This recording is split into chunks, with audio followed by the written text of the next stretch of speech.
3 పెళ్ళిళ్ళు అంటారు.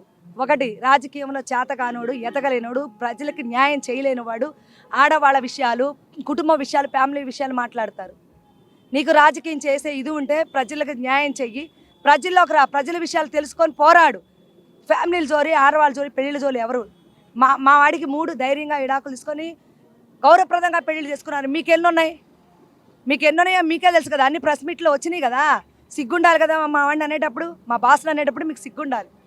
ఎప్పుడైనా సింహం ఒకటే ఉంటుంది, సింగిల్గానే ఉంటుంది. పవన్ కళ్యాణ్ గారు శక్తి, ఆ శక్తి మీకు 11 సీట్లు ఇచ్చాడు. మీకు అసెంబ్లీకి వచ్చే శక్తి లేదు ఇవాళ. భయం, మీరు చేసిన అరాచకాలు, అన్యాయాలు, మీ బాబాయ్ని. దువ్వాడ శ్రీనివాస్ కూడా మాట్లాడుతూ పవన్ కళ్యాణ్ చంద్రబాబు నాయుడు దగ్గర 50 కోట్ల ప్యాకేజ్ తీసుకుంటున్నాడు నెల నెల అనేసి ఆయన కామెంట్ చేశారు. ఏమండి, భార్య పిల్లలను వదిలిన దువ్వాడకి 50 కోట్ల ప్యాకేజీ అనడానికి సిగ్గుండాలి కదండి. ఆయన వయసు ఎంత? ఆయన భార్య, ఆయన పిల్లల్ని వదిలేసి ఆమెని మాధురిని పెళ్లి చేసుకున్నాడు, సిగ్గుండాలి కదా. మా పవన్ కళ్యాణ్ గారు విమర్శించేటప్పుడు జగన్మోహన్ రెడ్డికి చెప్తున్నాను, తల్లి చెల్లి ఏం చేశాడు, బాబాయ్ని ఏం చేశాడు, నిన్ను నమ్ముకున్న రాష్ట్ర ప్రజల్ని ఏం చేశావు నువ్వు? మీ నాన్న ముఖ్యమంత్రి, మీ నాన్న ముఖ్యమంత్రి కాబట్టి నువ్వు ముఖ్యమంత్రి అయ్యావు.